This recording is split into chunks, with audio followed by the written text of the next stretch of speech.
আসসালামু আলাইকুম। এখন দেখবেন সংবাদ শিরোনাম। চোখের জল আর হৃদয় নিংড়ানো ভালোবাসায় ওসমান হাদির বিদায়। জানাজায় লাখো মানুষের অংশগ্রহণ। ঢাকা বিশ্ববিদ্যালয়ে জাতীয় কবির পাশে দাফন।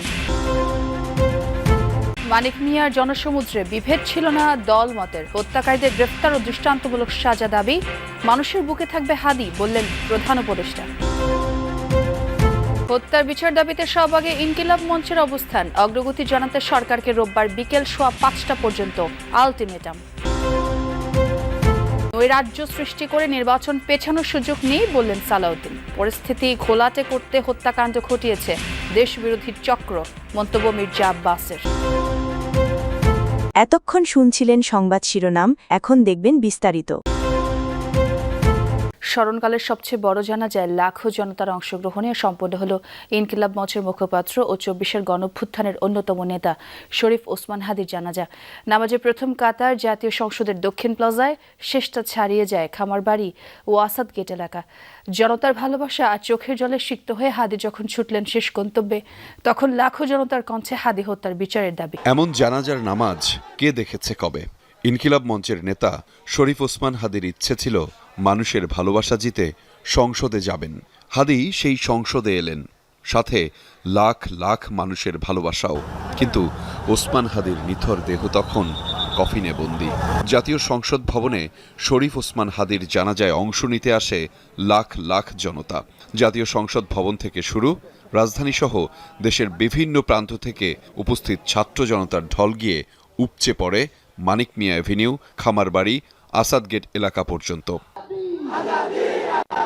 স্লোগানে স্লোগানে প্রকম্পিত হতে থাকে, আমরা সবাই হাদি হব, যুগে যুগে লড়ে যাব, হাদি ভাইয়ের রক্ত বৃথা যেতে দেব না। মানুষের ভালোবাসা যে কোনো সীমানা মানে না, তার প্রমাণ সংসদ ভবনের দক্ষিণ প্লাজা। ওসমান হাদি জানাজায় ছিল না তিল ধারণের ঠাঁই। দলমত আর রাজনীতির ঊর্ধ্বে উঠে মানুষের বিপদের পাশে দাঁড়ানো এক অমায়িক প্রাণকে শেষবারের মতো দেখতে আসা মানুষের অঝোর কান্না। পুরো এলাকায় তৈরি হয় শোকাবহ পরিবেশ। এ কি শুধু একজনের জানাজা, নাকি প্রিয়জনকে হারানোর আর্তনাদে ফেটে পড়া কোনো জনসমুদ্র? সংসদ ভবনের দক্ষিণ প্লাজা ছাড়িয়ে মানুষের ঢল ফার্মগেট, বিজয় সরণি, ধানমন্ডি, শ্যামলী পর্যন্ত। কারো চোখে অঝোর ধারা, কারো স্তব্ধ দৃষ্টি আকাশ পানে। ওসমান হাদির এভাবে চলে যাওয়ায় যেন থমকে গেছে পুরো শহর। রাজনীতি বা মতাদর্শের ঊর্ধ্বে উঠে মানুষ কেবল ভালোবেসেই সমবেত হয় এই প্রাঙ্গণে।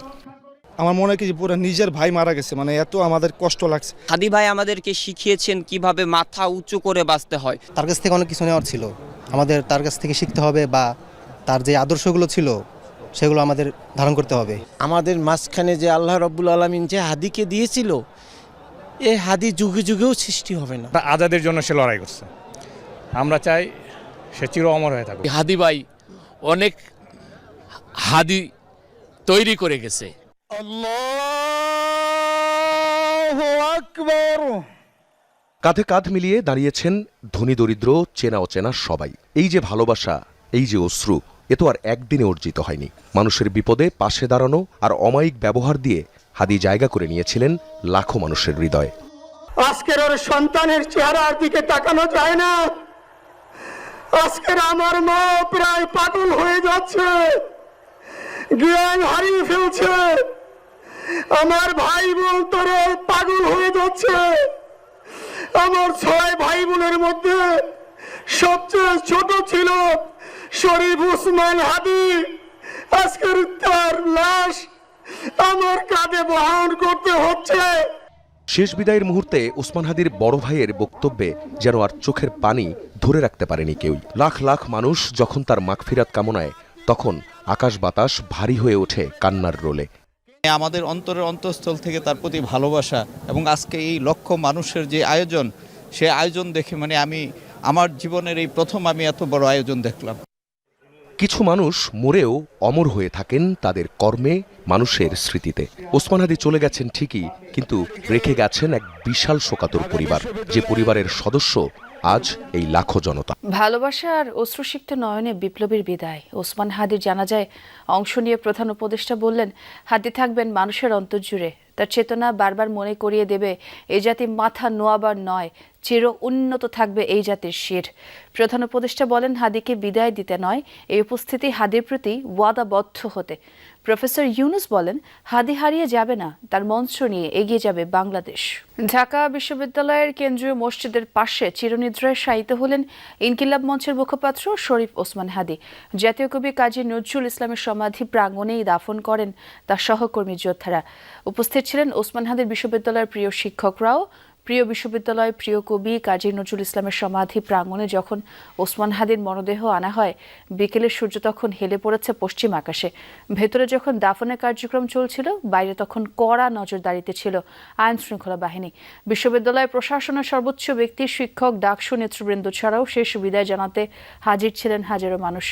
দাফনের কার্যক্রম শেষে দোয়া পরিচালনা করেন ওসমান হাদির বড় ভাই ডক্টর মাওলানা আবু বকর সিদ্দিক। ওসমান হাদির হত্যায় জড়িতদের 24 ঘন্টার মধ্যে গ্রেফতারের আলটিমেটাম দিয়েছে ইনকিলাব মঞ্চ।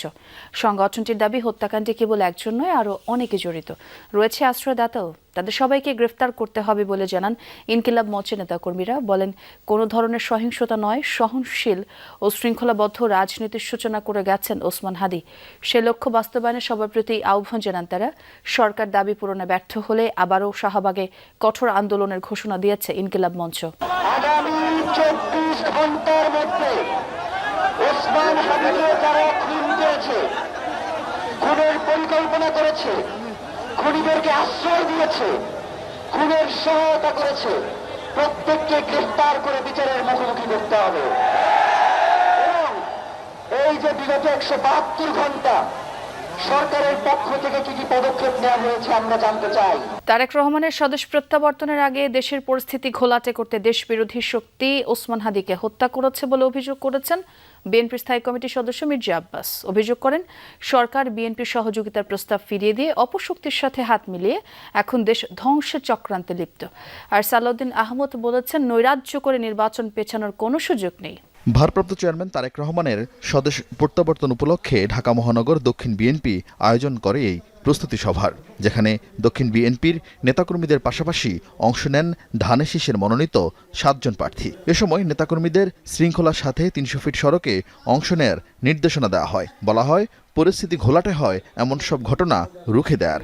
জানিয়ে দেওয়া হয় তারেক রহমানের এয়ারপোর্ট থেকে বাসায় ফেরার রুট।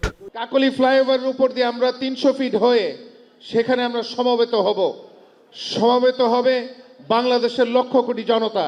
প্রিয় নেতৃবৃন্দ, আমাদের প্রিয় নেতা জনাব তারেক রহমান সেখানে জাতির উদ্দেশ্যে, আমাদের উদ্দেশ্যে বক্তব্য রাখবেন। বক্তব্য শেষ করার পরে সেখান থেকে উনি আমাদের প্রিয় নেত্রী দেশনেত্রী বেগম খালেদা জিয়াকে দেখতে এভার কেয়ারে যাবেন। অনুষ্ঠানে বিএনপির স্থায়ী কমিটির সদস্য মির্জা আব্বাস বলেন, তারেক রহমানকে স্বাগত জানাতে প্রস্তুত দেশ। তিনি ফিরলেই দেশে ফিরবে গণতন্ত্র। আমাদের নেতা দেশে আসছেন মানে হলো গণতন্ত্র দেশে ফেরত আসছে, এই কথাটা মাথায় রাখতে হবে। উনি গণতন্ত্র নিয়ে আসছেন, উনি গণতন্ত্র প্রতিষ্ঠা করবেন। এ সময় সাম্প্রতিক ইস্যুতে সরকারের সমালোচনা করেন মির্জা আব্বাস। বলেন, হাদির উপর হামলার পর যা কিছু হয়েছে সবই সাজানো ছক।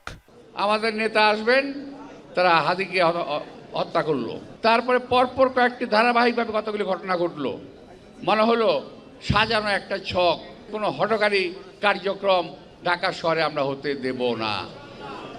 যারা করতে আসবে তাদেরকে আমরা ইনশাল্লাহ প্রতিহত করব।